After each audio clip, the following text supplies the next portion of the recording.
자, 이제 우리가 26장으로 들어갑니다. 26장 펼칠까요? 26장. 26장. 자, 여기다 좀 펼쳐 놓을까요? 제가 잘 안 보여서. 26장. 예, 제가 읽겠습니다. 자, 26장은 어떤 내용인가? 여러분들 프린트요. 16페이지 보시면 나오죠? 16페이지가 아니고 제가 잘못 뺐네요. 네, 17페이지 맨 밑에 26장은 바벨론 포로 회복을 바라보면서 부른 감사의 찬양이다. 아까의 찬양과 좀 다르죠? 아까는 열방들이 다 돌아온다는, 그러니까 새하늘과 새 땅에 대한 찬양이었잖아요. 마치 신약의 계시록 20장, 21장처럼. 자, 그러면 26장은 다시 바벨론 포로 회복, 그 시대로 돌아갑니다. 그러나 이 바벨론 포로도 궁극적으로는 새하늘과 새 땅에서 부르는 성도들의 찬양을 상징적으로 나타내고 있어요. 먼저 1절에서 7절에서는 현실 속에서 인내하며 굳은 믿음을 지키며 언젠가 새 노래를 부를 날이 도래하매 그 날을 통해 온 세상에 하나님의 의가 선포되고 구원은 인간의 행위가 아닌 오직 하나님의 은혜로 이루어진다. 그리고 마지막에 가서 밀실에 들어가서 숨어 지내라는 것은 환난의 날이 오기 전에, 그러니까 마지막 종말의 날이 오기 전에, 아까 우리가 그 마태복음 24장에서 봤잖아요. 굉장히 어렵고 힘든 시절이 온다고.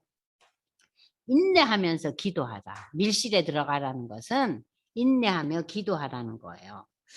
자, 그러므로 우리는 이 26장을 통해서 하나님의 공의가 완전히 도외시되는 그러한 세상의 암흑과도 같은 이 현실 속에서도 우리가 하나님 바라보면서 기도하라는 그러한 메시지입니다. 그러면 이제 26장을 제가 읽겠습니다. 그날에 유대 땅에, 자, 보십시오. 이 노래를 부르리라. 우리에게 견고한 성읍이 있으며 여호와께서 구원을 성벽과 외벽으로 삼으리로다. 자, 성벽과 외벽이라는 걸, 벽이 뭐예요? 더블로 있잖아요. 우리가 창을 이중창으로 하면 어때요? 훨씬 덜 덥고 덜 춥잖아요. 그러니까 아주 굉장히 완강하게 하나님이 우리의 구원의 성벽과 외벽이시다. 너희는 문들을 열고 시내를 지키는 의로운 나라가 들어오게 할지어다. 주께서 심지가 견고한 자를 평강하도록 지키리니 이는 그가 주를 신뢰합니다. 자, 여기 26장에 보면은 그날이라는 거. 아까 우리가 24장, 25장에서도 그날, 여호와의 날, 다 똑같은 얘기예요. 하나님의 날, 여호와의 날, 그날. 다 똑같은 날이에요. 그러면 이 그날 하나님의 날이라는 것은 무엇을 의미하는 것인가? 여호와의 날, 하나님의 날. 자, 이 하나님의 날, 여호와의 날이라는 것은요. 여러분들 지금 이제 다시 성경으로 돌아가겠습니다. 베드로후서 3장 12절로 14절을 보겠습니다. 자, 이 하나님의 날이라는 것은 만유를 회복한다. 만유를 회복한다는 것은 천지창조 시대로 회복되는 거예요. 원래대로 회복되는 거예요. 아까 제가 천지창조에 대해서 얘기했죠. 흑암이 빛이 되고, 그죠? 흑암이 빛이 됐잖아요. 무질서가 질서가 됐죠. 공허가 충만함이 됐잖아요. 그러한 원래 천지창조 시대로 회복되는 그날, 그 하나님의 완성된 날을 상징하는데, 자, 베드로후서에서 베드로는 어떻게 이 날을 표현하고 있는지 보겠습니다. 읽으세요. 베드로후서 3장 12절로 14절. 베드로후서 3장 12절. 하나님의 날이 임하기를 바라보고 간절히 사모하라. 그날에 하늘이 불에 타서 풀어지고 물질이 뜨거운 불에 녹아지려니와 우리는 그의 약속대로 의가 있는 곳인 새하늘과 새 땅을 바라보도다. 그러므로 사랑하는 자들아, 너희가 이것을 바라보나니 주 앞에서 점도 없고 흠도 없이 평강 가운데서 나타나기를 힘쓰라. 네, 그날 그 완성된 날을 평강으로 이제 그러니까 평강이라는 것이요. 빛의 세계, 질서의 세계, 그리고 충만의 세계를 다른 말로 표현하면은 평강의 세계로 우리가 설명할 수 있는데 26절의 그 3절에 나오는 이 본문은 많은 그 설교자들이 설교 본문을 많이 쓰고 있어요. 하나님께서 심지가 견고한 자. 심지가 어디에 견고하냐? 하나님께 심지가 딱 붙어 있어요. 하나님께 뿌리를 둔 자에게 무슨 복을 주신다고요? 평강이 있다. 평강이 있다. 근데 여러분들이 지금 이 본문을요, 조금 띄어서요, 12절을 한번 보세요. 여호와여, 주께서 우리를 위하여 평강을 베푸시오르니 주께서 우리의 모든 일도 우리를 위하여 이루십니다. 여기도 평강이 나오죠. 여러분들 이 평강이라는 단어를 우리가 어디에서 발견할 수 있냐면 요한복음에서 예수님이 부활하시고 난 이후에 제일 첫 번째 하신 말씀이 너희에게 평강이 있을지어다. 요한복음 20장 19절에서 23절 읽겠습니다. 부활하신 예수님이 가장 먼저에게 우리에게 준 말씀이 너희에게 평강이 있을지어다. 그러면서 너희가 성령을 받거라 그래요. 성령을 받거라. 요한복음 20장 19절로 23절 함께 읽겠습니다.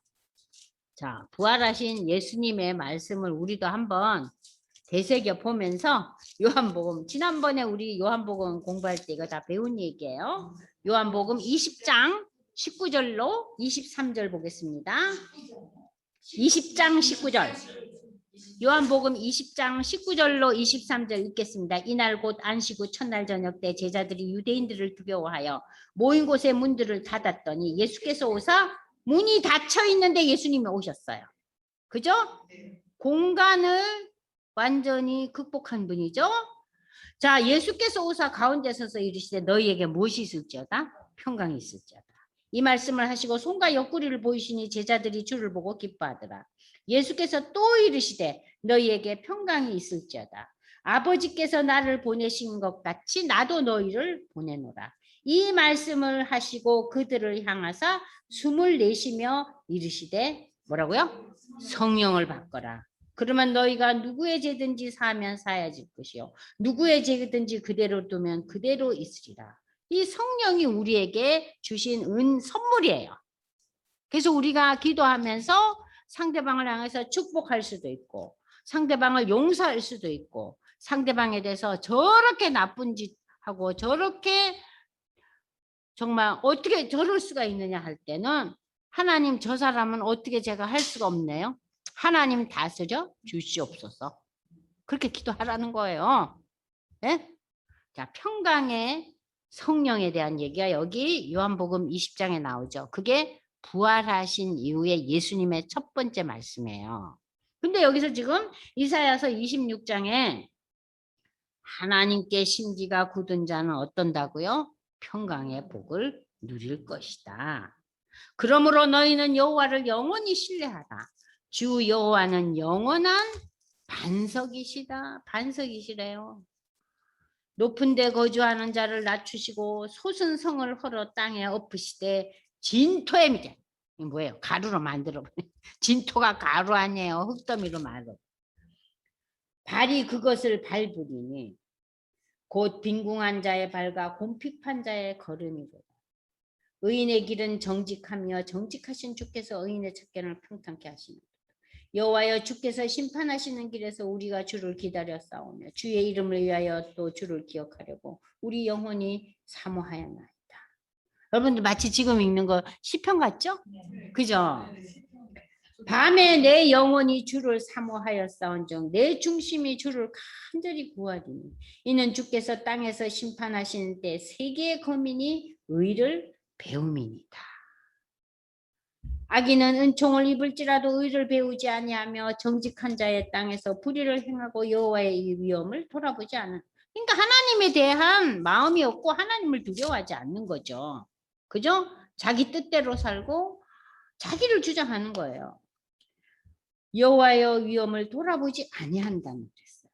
여호와여 주의 손이 높이 들릴지라도 그들이 보지 아니하오나 백성을 위하시는 주의 열성을 보면 부끄러워할 것이다. 불이 주의 대적들을 사르리리다. 심판의 불이 결국은 저들을 불살라 버린다. 여호와여 주께서 우리를 위하여 평강을 베푸시오니 주께서 우리의 모든 일도 우리를 위하여 이루시니이다. 여호와 우리 하나님이시여 주 외의 다른 주들이 우리를 관할하였사오나 주 외의 다른 주들이 뭐예요? 온갖 인간 세상에 잡다하게 널려 있는 우상과 우리를 흔드는 세상의 권력과 가치 기준들을 말하는 거예요.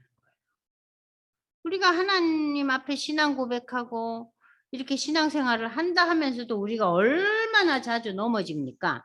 세상의 그 주들 때문에. 세상의 주 있잖아요. 많죠. 예?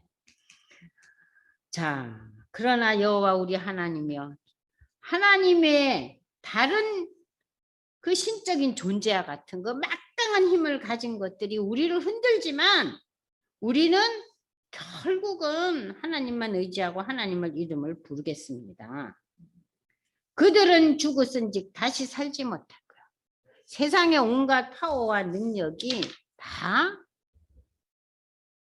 제한돼 있잖아요. 영원한 건 아무것도 없잖아요. 세상의 왕은. 그들은 다시 살지 못해요. 그리고 그들은 사망하고 일어나지 못할 것이니 이는 주께서 보라여 그들을 멸하사 그들의 모든 기억을 없이 하셨습니다. 여호와의 주께서 이 나라를 더 크게 하셨고 이 나라를 더 크게 하셨나이다. 스스로 영광을 얻으시고 이 땅의 모든 경계를 하다. 자, 15절은 뭐예요? 결국 하나님께서 구약에서는 물론 이방의 나라들한테도 하나님을 전하고 저들이 회개하고 돌아오는 경우가 우리가 요나서 같은 데 보면 나와요. 그죠? 짬짬이 나오지만 구약은 그래도 이 하나님과의 관계가 유대 백성들하고 관계가 이루어지잖아요. 그러나 신약 이후에는 어때요? 전 세계. 지금 그 얘기를 하는 거예요. 이 땅의 모든 경계를 확장하셨다. 이건 뭐예요? 이 하나님에 대한 이 기쁜 소식, 복음은 전 세계를 향해서 확장될 것이라는 걸 이미 이사야서에 이렇게 계속해서 얘기하고 있어요. 복음의 확장에 대해서. 자, 그렇게 이제 여러분들이 읽으니까 26장이 그래도 많이 이제 다가오죠? 여호와여 그들이 환난 중에 주를 앙모하였으며 주의 징벌이 그들에게 임할 때 그들이 간절히 주께 기도하였나이다. 자, 열방들이요. 하나님 외에 다른 신적인 존재들을 섬기고 거기에 빠져 살았지만 저들이 어려움이 오고 하나님의 징계가 임했을 때 기도하면 그들에게도 하나님 함께 하시겠다는 거죠. 여호와여 잉태한 여인이 상기가 임박하여 상고를 겪으며 부르짖음같이 우리가 주 앞에서 그와 같으니이다. 그러니까 인간은 고통이 와야지 부르짖나 봐요. 자, 우리가 잉태하고 상고를 그런데 당했다 할지라도 바람을 낳은 것 같아서 땅에 구원을 베풀지 못하였고 세계의 거민을 출산하지 못하였나이다. 자, 그러나 인간의 힘은요, 아무리 고난을 겪는다 할지라도 우리가 우리의 힘으로서는 구원을 받을 수 없다는 얘기예요. 구원은 어디서 와요? 하나님으로부터 온다는 거예요. 우리의 힘으로는 안 된다는 얘기입니다. 자, 주의 죽은 자들은 살아나고 그들의 시체들은 일어나리라. 티끌에 누운 자들아 너희는 깨어 노래하라. 주의 이슬은 빛난 이슬이니 땅이 죽은 자들을 내놓으리다. 자, 그러니까 여기서 10절에서 얘기하는 것은 주의 죽은 자들은 살아나고 주님 안에서 죽은 자들은 어떻게 돼요? 다시 회복되잖아요. 믿음으로. 응? 그들은 우리가 다 죽고 난 뒤에 시신으로 돌아가요. 그러나 종말에 이 흙으로 되어버린 우리의 시신이 다시 부활의 몸을 입는다 그랬잖아요. 여러분들 몸이 다시 사는 걸 믿는다고 우리가 고백하잖아요. 그 얘기예요. 뒷글에 누운 자들아 너희는 깨어 노래하라. 주의 이슬은 빛난 이슬이니 땅이 죽은 자들을 내놓으리라. 그러니까 땅은 뭐예요? 이 지상의 파워들이 하나님의 권세 앞에서는 두 손 든다는 얘기예요. 네? 그렇잖아요. 하나님께서 저들을 다시 일으키신다는 얘기예요. 그러니까 지금 여러분들 계속 26장에도 요한계시록과 같은 그러한 종말에 대한 얘기가 계속 나오고 있어요. 그죠? 근데 이거를 그냥 읽으시면은 아이고 이게 무슨 소린가. 신약에 이 비슷한 얘기가 있던데. 그죠? 그러니까 이 구약에서도 이미 몸이 다시 사는 것과 영원히 사는 것에 대한 그 예언이 계속해서 이어지고 있어요. 내 백성아 갈지어다 내 밀실에 들어가서 내 문을 닫고 분노가 지나기까지 잠깐 숨을 지어다. 이게 뭐라 그랬어요? 너희가 하나님의 그 종말 예수의 재림이 올 때 이 세상에 많은 시련과 어려움이 임한다 그랬잖아요. 그죠? 여기저기서 내가 그리스도다. 내가 구원자다. 온갖 이단들이 다 판을 치고 지진과 해일이 일어나고 세상이 굉장히 어수선하고 힘들어진다 그러잖아요. 아까 슬픔이 뭐 끝없이 일어나고 공허하고 그죠? 자, 그럴 때 너희가 할 일이 뭐냐? 너희는 그 세상의 여러 가지 갈등과 공허와 그 아픔들을 단절하고 뭐 하라고요? 기도하라.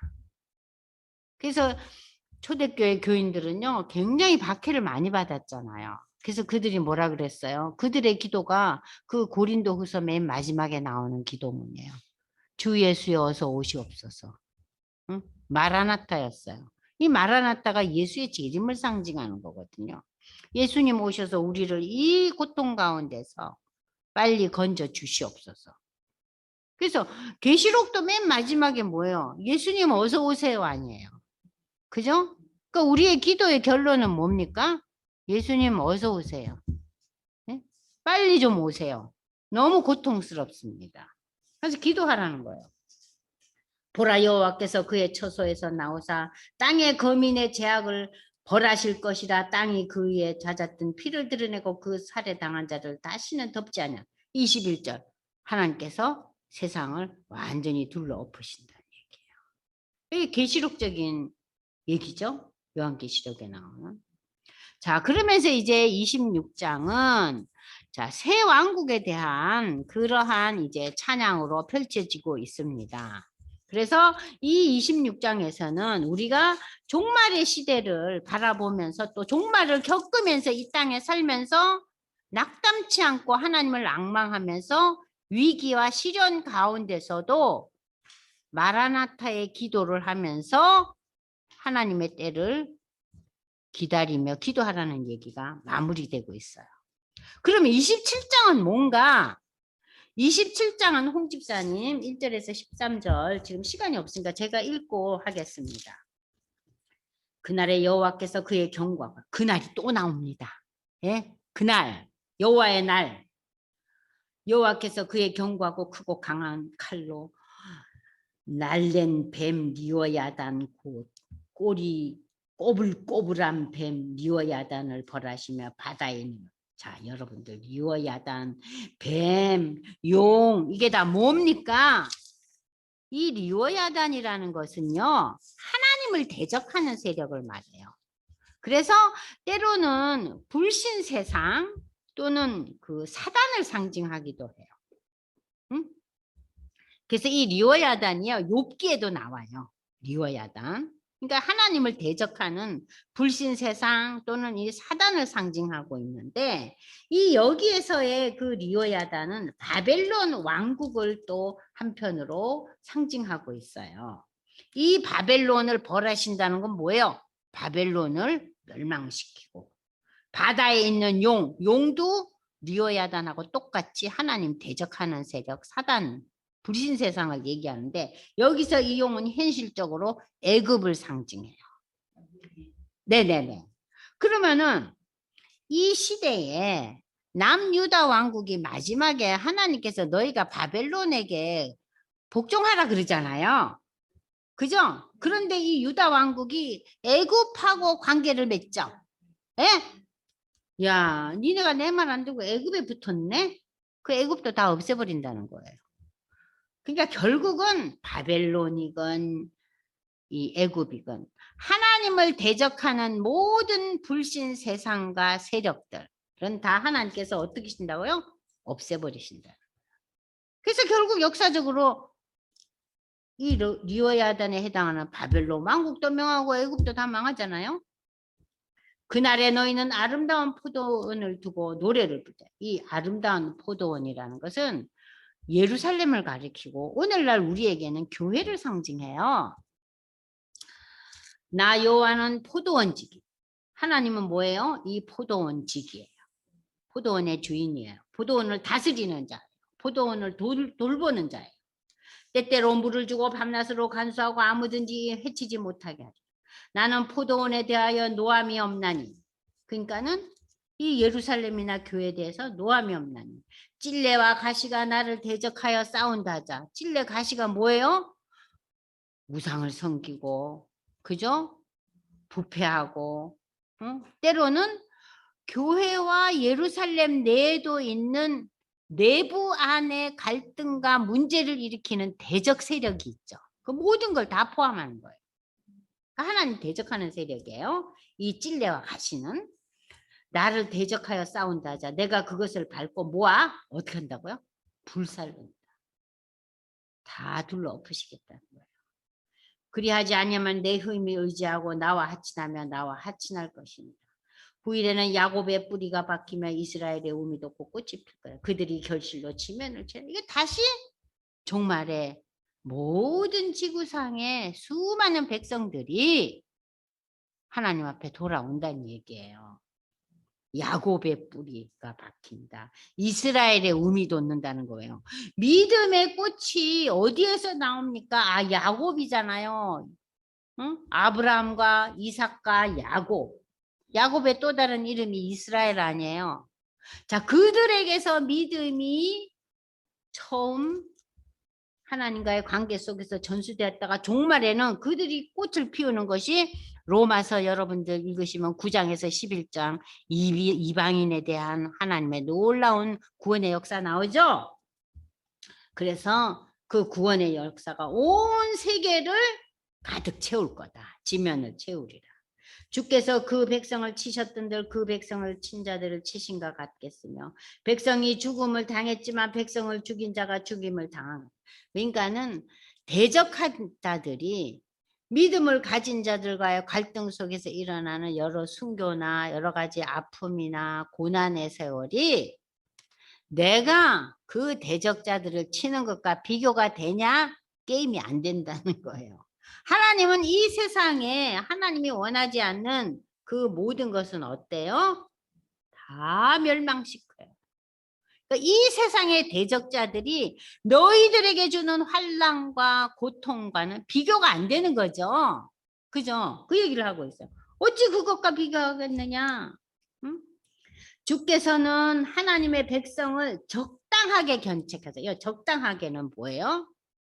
하나님의 섭리와 계획 안에서 견책하신다는 거예요. 쫓아내실 때 동풍 부는 날에 폭풍을. 여기서요. 이 이스라엘 지방의 동풍이라는 것은요. 열풍인데 사막의 열풍이 어때요? 사막지대에서 불어오는 열풍이요. 모든 결실 맺는 열매를 다 말려버려요. 벌레도 다 죽이고. 엄청나게 무서운 바람처럼 너희에게 임하지만 그러나 적당하게 견책하신다. 섭리 가운데 견책. 그러니까 우리에게 이게 굉장한 위로죠. 아유, 하나님 나를 혼내시지만 그러나 적당하게 하나님의 섭리 가운데서 혼내시겠네. 위로가 되죠. 응. 우리 자식들이 말 안 들때 아유 저놈 좀 혼내주세요. 그러나 어때요? 적당하게 혼내세요. 하나님 제발 적당하게 혼내세요. 그러잖아요. 야곱의 불의가 속함을 얻으며. 야곱이 얼마나 야비한 인물이에요. 그러나 믿음의 야곱을 보고 야곱을 이스라엘이라고 하셨잖아요. 그래서 용서받죠. 그의 죄 없이 함을 받은 결과는 이로 말미암나니 곧 그가 제단의 모든 돌을 부서진 햇돌 같게 하여 아세라 태양시다. 자, 이건 뭡니까? 이제 믿음의 백성들. 이방신을 섬기고, 그죠? 자기의 문화와 자기의 종교를 섬기는 그 수많은 열방의 민족들이 어떻게 한다고요? 그들이 섬기는 제단을 다 없애버린다는 얘기예요. 그래서 아세라와 태양신, 태양을 섬겼잖아요. 아세라 목상을 만들었잖아요. 그것들을 다 어떻게 한다고요? 종말에 가서 믿는 자들이 그걸 다 없앤다는 거예요. 대저 견고한 성읍은 적막하고, 이건 뭐 견고한 성읍. 인간의 힘으로 세워졌던 그 우상의 열방의 성읍들은 적막하고 거처가 항모하며 버림받아 강야와 같은 즉 송아지가 거기에서 먹고 거기에 누우며 그 나무가지를 먹어 없이 하리라. 그러니까 짐승이 날뛴다 그랬잖아요. 사람은 다 없어지고 적막강산이 되는 거예요. 가지가 마르면 꺾이나니 여인들이 와서 그것을 불사를 것이라. 여기 여인들이라는 거 힘없는 사람을 얘기하는 거예요. 그 뭐 아무것도 볼 게 없으니까 여인들이 와서 그걸 불사를. 백성이 지각이 없으므로 그들을 지으시니가. 불쌍히, 여기 지각이 뭡니까? 믿음이 없는 자들은 그들을 지으시니가 불쌍히 여기짐을 받는 자입니다. 긍휼을 베푸시지 않는다는 거예요. 구원과 거리가 멀어요. 그러니까 믿음이라는 이 영역 안에서만이 하나님과 연결이 된다는 얘기예요. 하나님이 우리 인간을 긍휼히 여기신다는 것은 뭐예요? 그 하나님의 긍휼하심이 마치 전기줄로 이렇게 스위치를 꽂아야 전기가 오잖아요. 그러니까 하나님의 그 긍휼하심이 우리와 닿아서 믿음에 고백할 때 이 긍휼하심이 구원의 역사로 바뀌잖아요. 그럴 때 하나님은 긍휼과 사랑의 하나님이 되잖아요. 그러나 하나님의 아무리 큰 긍휼과 사랑도 스위치에 연결되지 않으면, 믿음이 연결되지 않으면 그건 다 허사라는 거예요. 자, 하나님은 그들을 불쌍히 여기지 아니하시고 그들을 조성하시니, 그들을 만드시니가 은혜를 베풀지 않는다. 모든 인간은 하나님의 형상으로 지으심을 받았어요. 그러나 이 지으심을 받은 인간이 원래의 모습으로, 창조의 원래 모습으로 회복되기 위해서는 예수 십자가와 연결되지 않으면 저들은 아무 의미가 없다는 얘기예요. 너희 이스라엘 자손들아, 그날에 여호와께서 창이라는 하수에서부터 애굽 시내까지 과실을 떠는 같이 너희를 하나하나 모으시리라. 하나하나 모으신다는 건 뭐예요? 구원은 개개인이에요. 하나님은 개개인을 부르셔요. 나를 부르셨으니 나를 따라 우리 아들, 딸은 당연히 하나님의 구원과 자동 연결된다. 자동 연결 안 돼요. 네? 우리 너무 자동 연결되는 거 좋아하잖아요. 그죠? 여기서 뭐예요? 하나님의 부르심은 한 사람 한 사람. 그러니까 하나님은 한 영혼을 귀히 여기시고 부르시는 거예요. 그래서 그날에 큰 나팔이 불려와요. 아까 우리가 마태복음도 읽었고 여기 우리 읽어볼 때 나팔 얘기 많이 나오죠? 나팔 천사가 불잖아요. 그 나팔이, 여러분 악기 중에서 제일 음이 강한 게 나팔이잖아요. 나팔 불면은요 다른 악기 다 죽잖아요, 권사님들. 그죠? 그래서 나팔은 불 때 그 음을 조절하잖아요. 야금을 시키잖아요. 너무 소리가 커서. 그래서 나팔 그 관악기 전공하는 분들은요 집에서 연습 못 하잖아요. 야금 그거 다 끼우고 해도 소리가 꽝꽝 울리잖아요. 그러니까는 이 나팔을 분다는 건 뭐예요? 완전히 이 지구상에 임하실 때 이 모든 지구를 다 흔드는 소리가 나는 거예요. 근데 나팔도요, 큰 나팔도 분대요. 큰 나팔을 분다는 거예요. 그래서 아수르 땅에서 멸망하는 자들과 아수르에게 멸망한 자들의 대표 주자가 북왕국 아닙니까? 그죠? 그리고 애굽 땅으로 쫓겨난 자들이 돌아와서 예루살렘 성산에서 여호와께 예배하리라. 예? 자, 그러면은 이 북왕국도 남유다 왕국도 모든 열방에 하나님의 구원을 알지 못하고 외면한 자들도 종말에 천사들이 나팔을 불고 올 그 시대에는 열방이 하나님께 뭐 한다고요? 예배한다 그랬어요. 놀라운 은총 아닙니까? 응? 그래서 여러분들 18페이지 프린트 보세요.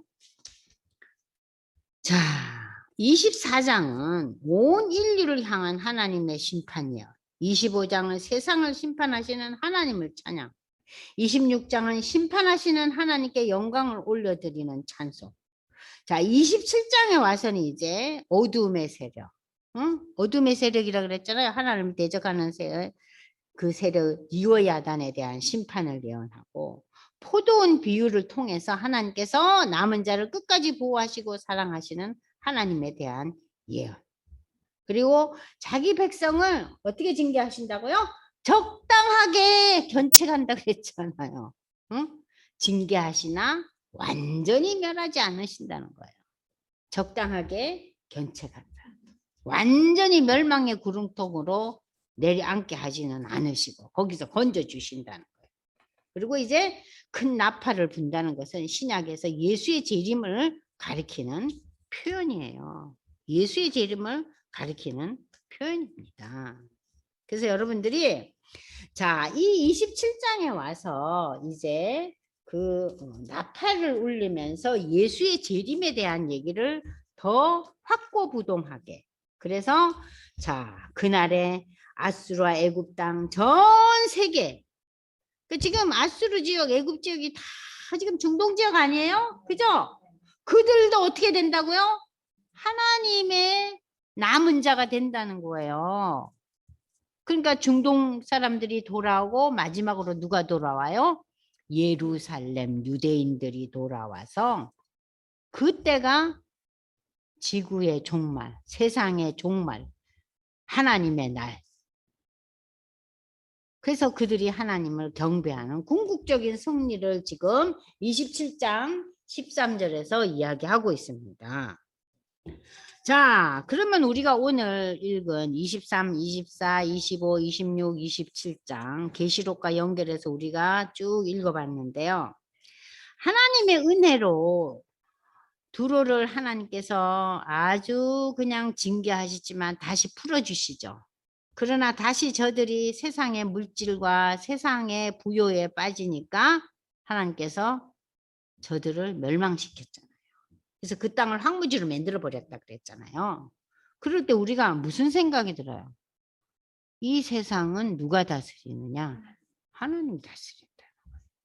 그러니까 우리가 이러한 예언서를 보면서 하나님이 다스리시는, 하나님이 다스린다는 것은 신앙만 고백하고 삶으로서는 고백을 못했는데 이번에 여러분들이 확실하게 고백하시기 바랍니다. 삶으로.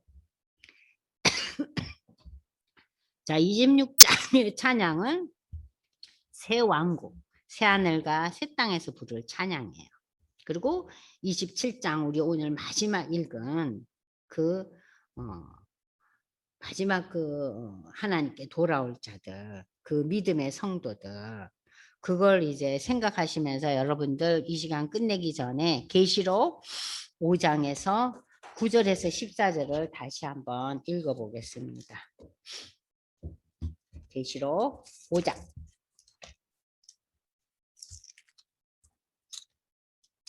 계시록 5장 9절에서 10절. 이것이 참 놀라운 찬양의 장면이죠. 계시록 5장 9절로 14절까지 함께 읽겠습니다. 시작.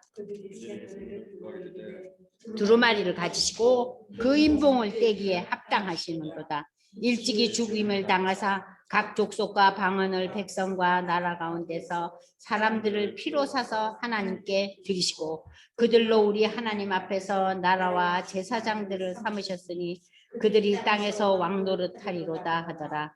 내가 또 보고 들으매 보좌와 생물들과 장로들을 둘러선 많은 천사와 음성이 있으니 그 수가 만만이요 천천이라. 자, 여러분들 11장.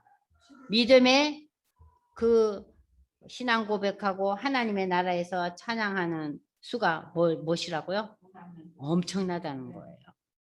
또 읽으세요. 큰 음성으로 이르되 죽임을 당하신 어린 양은 능력과 부와 지혜와 힘과 존귀와 영광과 찬송을 받으시기에 합당하도다 하더라. 내가 또 들으니 하늘 위에와 땅 위에와 땅 아래와 바다 위에와 또 그 가운데 모든 피조물에게 이르되 보좌에 앉으신 이와 어린 양에게 찬송과 존귀와 영광과 권능을 세세토록 돌릴지어다 하니 내 생물이 이르되 아멘하고 장로들은 엎드려 경배하더라. 자, 이건 뭐예요? 내 생물은 하나님 만드신 창조물을 다 포괄하고 있는 단어예요. 그러니까는 자, 찬양의 그 장면이에요. 이게 어디에서?